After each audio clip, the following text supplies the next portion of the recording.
Sejam todos muito bem-vindos ao nosso encontro e estudo dessa semana. Vamos iniciar com a nossa prece de abertura, agradecendo e pedindo o amparo e proteção de Deus, de Jesus e de toda a espiritualidade, e que nesse momento possamos serenar os nossos corações, acalmar as nossas mentes e permitir que os bons espíritos e o nosso mentor nos amparem, nos intuam nesse estudo. Que o Mestre Jesus nos abençoe e nos dê força para que possamos prosseguir na nossa jornada. Pedimos saúde, paz, equilíbrio, sabedoria e discernimento. Que assim seja.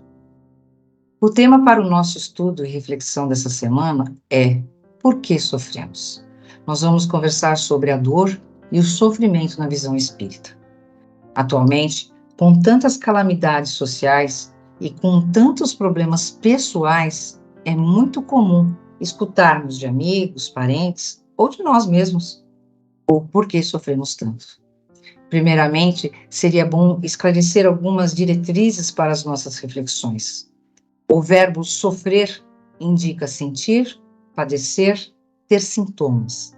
Então, podemos estabelecer que o sofrimento é um sentimento inerente da natureza da vida. Qualquer ser vivo pode experimentar o sofrimento, seja ele físico, moral, emocional ou espiritual. Mas, se o sofrimento é natural, para que ele existe? Se Deus, em sua infinita bondade e sabedoria, é perfeito em todas as coisas, por que ele admite o sofrimento na vida da sua criação? Seria, de alguma forma, uma espécie de castigo, de punição? A resposta é simples e objetiva. O sofrimento se origina em nós mesmos. É algo que nós cultivamos. Já ouvimos muitas vezes que os espíritas gostam de sofrer. E isto mostra uma certa desinformação que muitos têm sobre o espiritismo. Muitos acham que, para se ter a felicidade, os espíritas escolheram sofrer para ganhar os céus. Nenhum espírita consciente tem essa perspectiva de felicidade ou a pretensão de isenção de qualquer dor. Nós não temos o prazer pelo sofrimento, muito pelo contrário. Para nós, o que nos move é entender as nossas dores e as nossas adversidades, e dessa forma passar pelas dificuldades sabendo racionalmente que estamos nos ajustando, que estamos crescendo e que estamos evoluindo. Mas, com toda certeza, e todos nós aqui, e eu me incluo nisso, sentimos sim nossas dores, nossos sofrimentos, nossas adversidades. No livro Vinha de Luz, Emmanuel nos explica lindamente que, abre aspas, não basta simplesmente sofrer para ascender à glória espiritual, mas é indispensável saber sofrer, extraindo as bênçãos de luz que a dor oferece aos corações sedentos de paz. Fecha aspas. Quando nos falta a lógica e uma explicação, quando nos falta entendimento, nós entendemos as coisas de acordo com o impacto que elas nos causam. Quando começarmos a entender pelo prisma da reencarnação e observar a nossa melhora de conduta, a nossa melhora de valores, iremos perceber o quanto estamos fazendo para o nosso progresso espiritual. E temos, basicamente, dois tipos de dores: a dor física e a dor moral. A dor física é uma resposta do nosso corpo de que algo não está bem.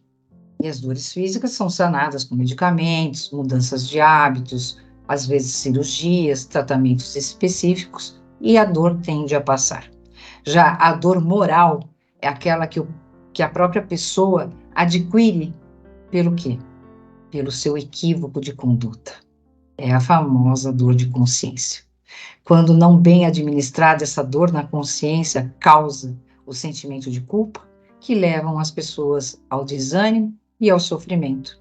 E quando questionamos sobre a dor, os espíritos superiores nos afirmam que a dor moral certamente é a que faz o encarnado sofrer mais. Temos, então, pessoal, que entender que aceitar que toda dor tem suas razões e termos a certeza que toda dor tem dia e hora para acabar. Essa é uma das essências do verdadeiro espírita. A gente confia e acredita nisso, porque vemos nesses momentos a oportunidade de resgate e não duvidar nunca do que está destinado a cada um de nós. Mas vamos a alguns questionamentos que sempre geram muita dúvida sobre as causas dos sofrimentos. Muitas pessoas nos perguntam, né? Por que as pessoas boas sofrem tanto e por que coisas ruins acontecem com pessoas boas? Por que uma pessoa tão boa morre tão jovem, morre tão cedo? Essas perguntas podem ser resumidas da seguinte forma: afinal, como funciona a justiça de Deus? De forma geral, achamos que as pessoas boas deveriam ser agraciadas com coisas boas e as pessoas ruins deveriam sofrer com coisas ruins da vida. Para nós, humanos, irracionais às vezes, a justiça deveria funcionar assim. Entretanto, o que parece ocorrer é justamente o contrário. Quantas vezes não ouvimos a seguinte frase: se fosse um homem de bem, teria morrido, mas como era um marginal, conseguiu escapar da morte. Ou, fulano é uma pessoa tão boa, mas nunca vi sofrer tanto. Então, nos questionamos, estaria Deus alheio ao que se passa na Terra? Será que a justiça de Deus tem falhas? A todas essas perguntas, é simples e direta a resposta. A justiça de Deus não falha nunca. Mas, se não falha nunca, como explicar as injustiças que vemos todos os dias ao nosso redor? É uma coisa que muitos se questionam, né? Então, vamos entender algumas coisas. Para que compreendamos a infinita bondade de Deus, do seu amor e da sua justiça. E para isso precisamos esclarecer 2 pontos primordiais sobre as nossas vidas. Primeiro, nós não temos apenas essa vida. Todos nós somos espíritos eternos, criados por Deus há milhões de anos atrás. E reencarnação após reencarnação, estamos progredindo passo a passo. Isso significa que a nossa vida de hoje é consequência dos nossos atos passados, atos de nossas vidas passadas e atos das nossas vidas presentes também. Como sabemos, somos sempre livres para plantar as sementes das atitudes, das nossas atitudes. E sabemos que a colheita do que plantamos é sempre obrigatória e compulsiva. Então, essa é a primeira coisa que temos que ter em mente. Tudo aquilo que nós plantamos, nós vamos colher.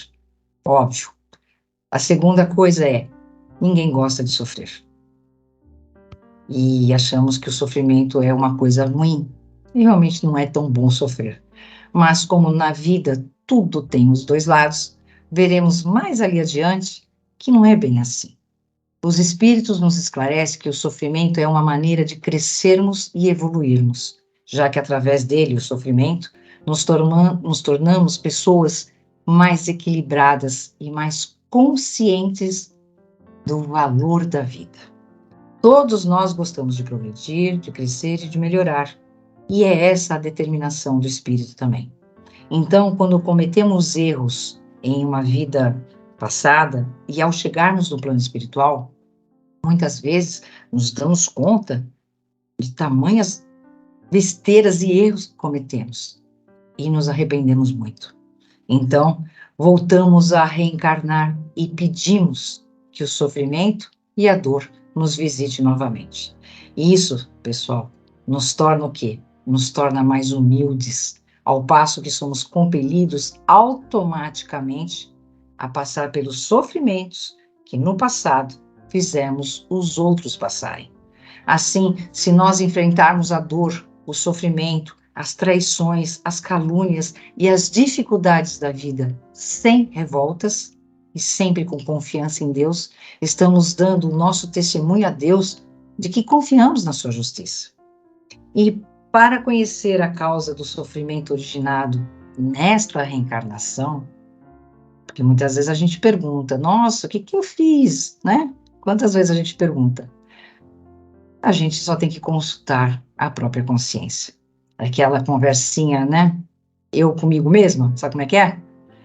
Todo momento, pessoal, a nossa consciência nos manda sinais, ela nos manda aviso. E na maioria das vezes, os nossos tormentos são reflexos das nossas decisões, das nossas omissões. Quantas vezes as nossas atitudes egoístas, o nosso orgulho, a nossa vaidade, que ainda domina o nosso íntimo, está sempre nos prejudicando. E as doenças físicas sempre são coisas que nos dão momentos difíceis, né? São ocasionadas principalmente pelos excessos e pela falta de cuidado que a gente tem com o nosso corpo. Como podemos analisar, ninguém mais é responsável pelos nossos dissabores a não ser nós mesmos. Aí vocês me perguntam, então devemos interpretar que o meu sofrimento é uma punição, é um castigo? De maneira alguma. Jamais. Nós sofremos para evoluir, mas isso também não quer dizer que o sofrimento é a única condição para se chegar à perfeição. Ninguém em sã consciência busca o sofrimento para si mesmo. No entanto, por ainda sermos muito imperfeitos, nós podemos falhar. E Deus, em sua infinita bondade, nos concede sempre uma nova oportunidade para que, através dos nossos esforços, possamos progredir. Devemos, portanto, encarar o sofrimento como oportunidade de regeneração e, principalmente, de aprendizado. Leão Diniz nos diz, abre aspas, a dor corrige, a dor educa, a dor aperfeiçoa, exalta, redime e glorifica o sentimento humano a cada vibração que lhes trai através do sofrimento. Fecha aspas. Somos criaturas encarnadas. É comum nós passarmos por situações que julgamos não merecer. Quantas vezes nos perguntamos isso, né? Puxa vida, mas eu não merecia estar passando por isso. E há uma explicação linda no Evangelho segundo o Espiritismo, num capítulo sobre a justiça das aflições. E eu vou ler para vocês esse trecho que eu acho muito esclarecedor. Então, vamos abrir as aspas. Por que que para uns nada dá certo, enquanto para outros tudo parece sorrir? E o que ainda fica mais difícil de entender é ver os bens e os males tão desigualmente divididos entre viciosos e virtuosos, e ver os bons sofrerem ao lado dos maus que prosperam. A fé no futuro pode consolar e proporcionar paciência, mas não explica estas desigualdades, que parecem desmentir a justiça de Deus. Se Deus é soberanamente bom e justo, não pode agir por capricho nem com parcialidade. As contrariedades da vida têm, pois, uma causa, e uma vez que Deus é justo, esta causa deve ser justa.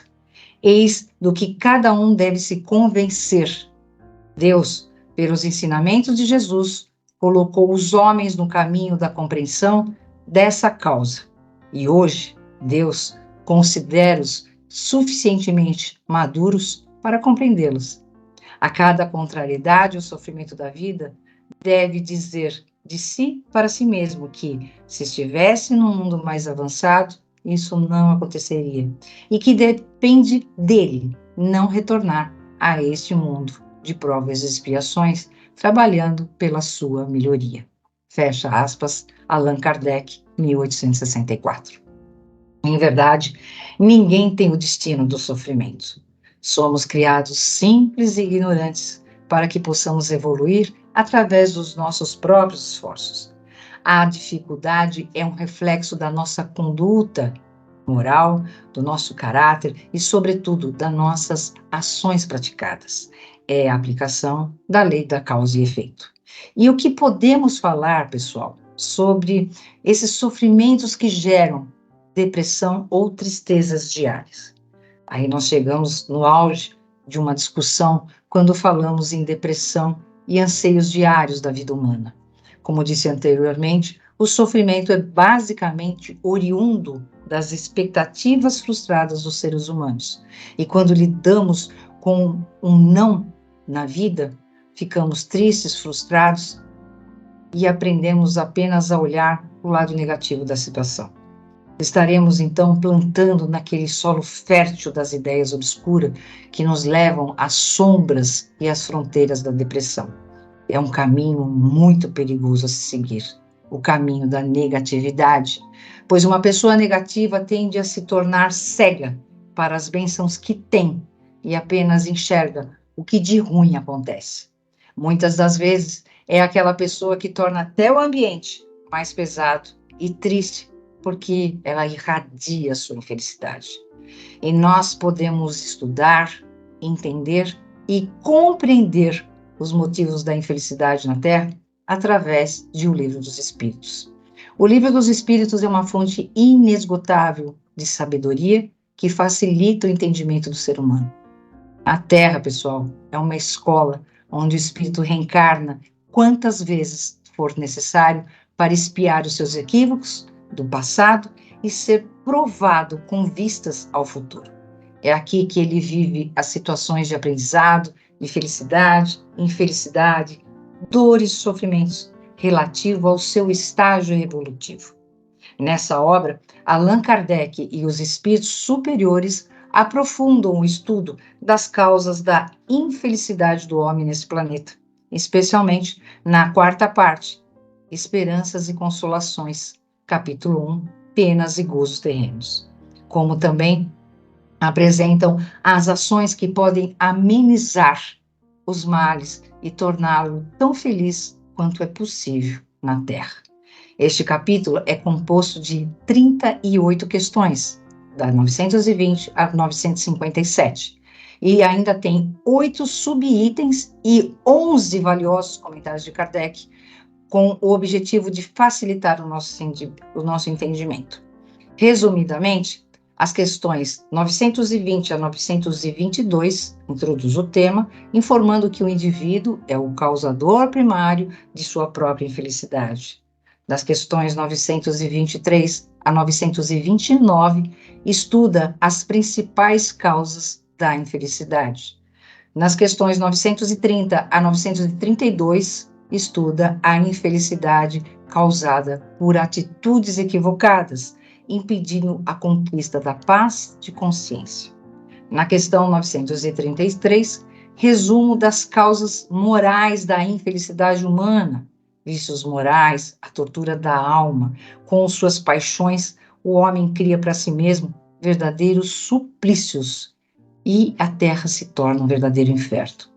Nas questões 934 a 936, é o afastamento físico e temporário dos entes queridos pela morte, que é um dos motivos de grande infelicidade e sofrimento do ser humano.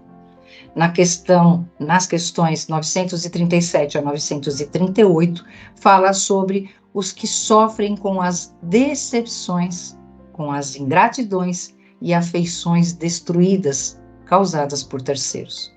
Na questão 939 a 940, estuda sobre o casamento infeliz.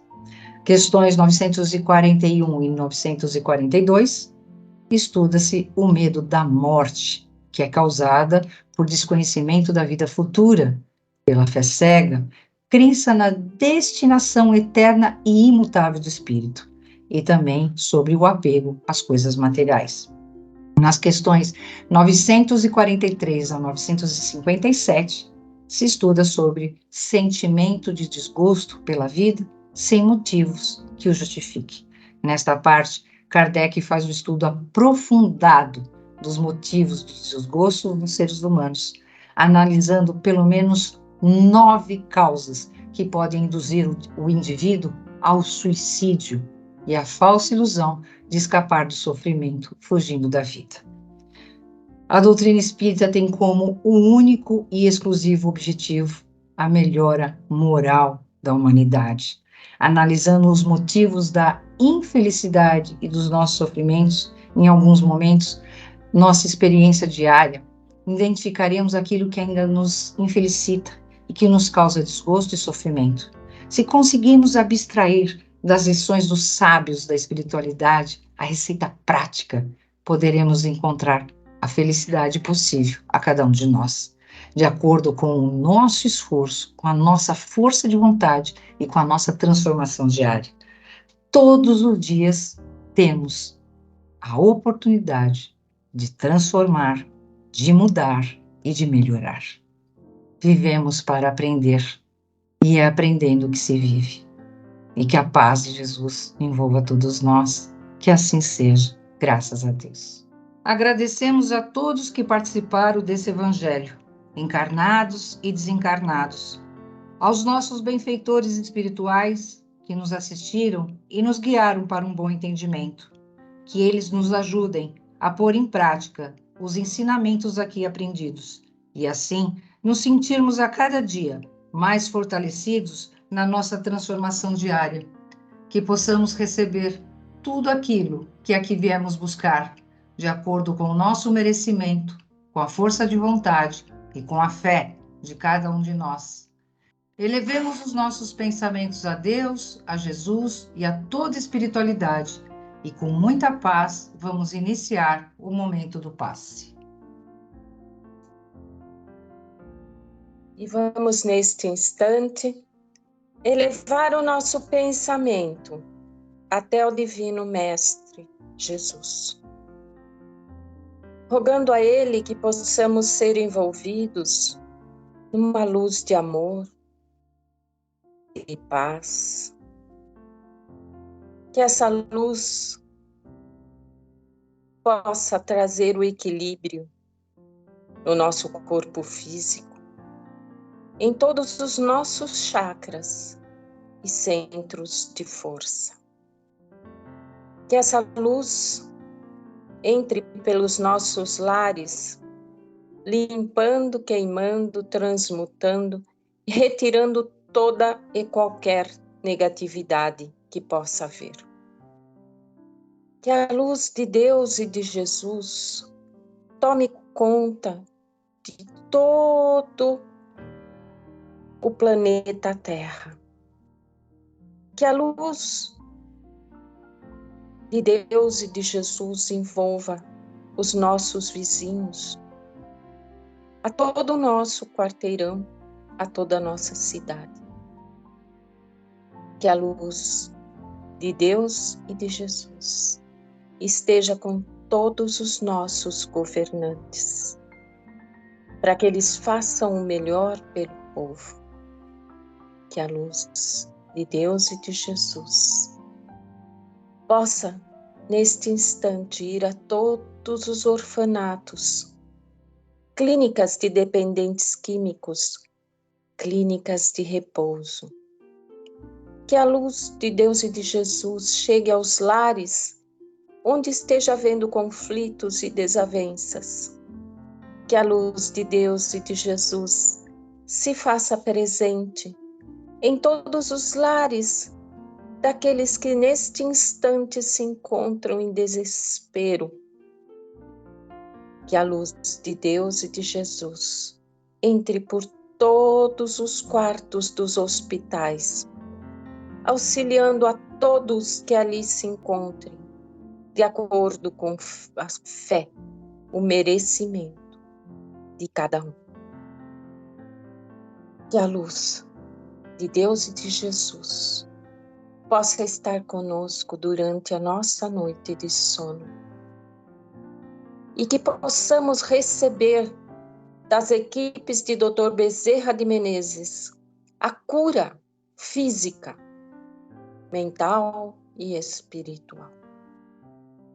Que possamos receber também das equipes de Dr. Bezerra de Menezes a fluidificação de nossas águas.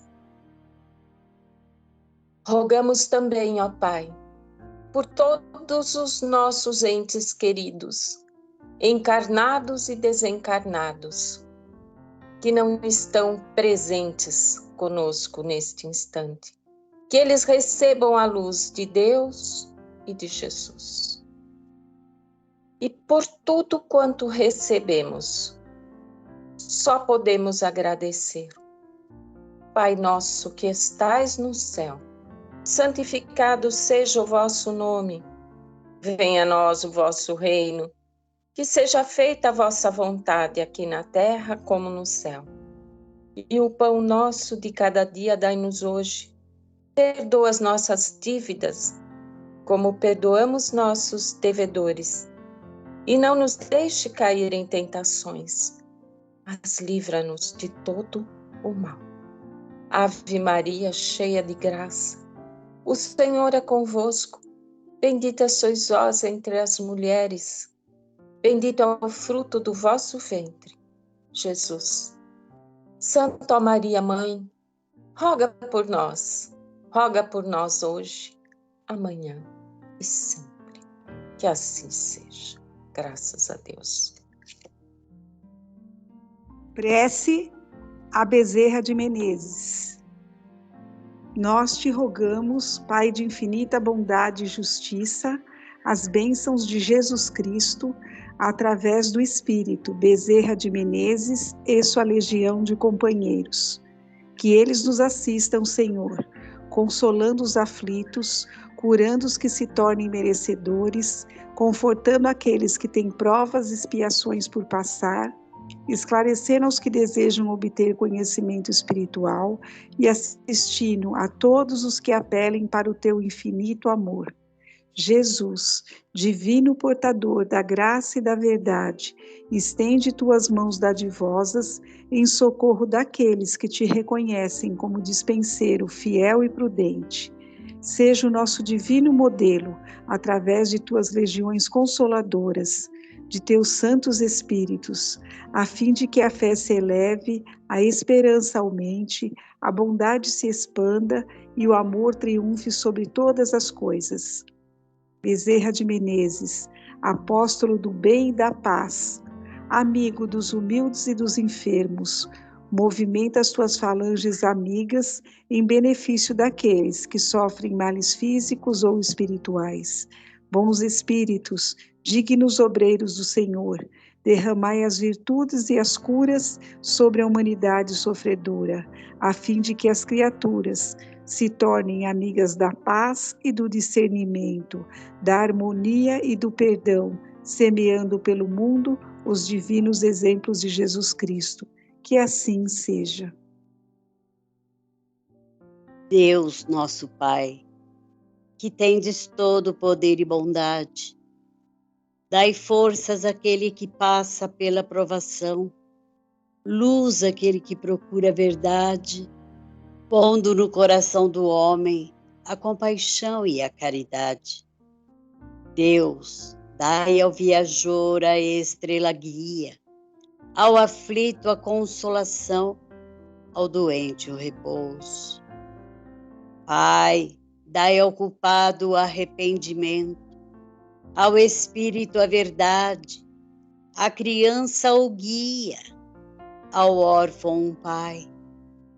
Que a vossa bondade se estenda sobre tudo que criastes. Piedade, Senhor, para aqueles que não vos conhecem. Esperança para aqueles que sofrem. Permita aos espíritos consoladores derramarem por toda parte a paz, a esperança e a fé.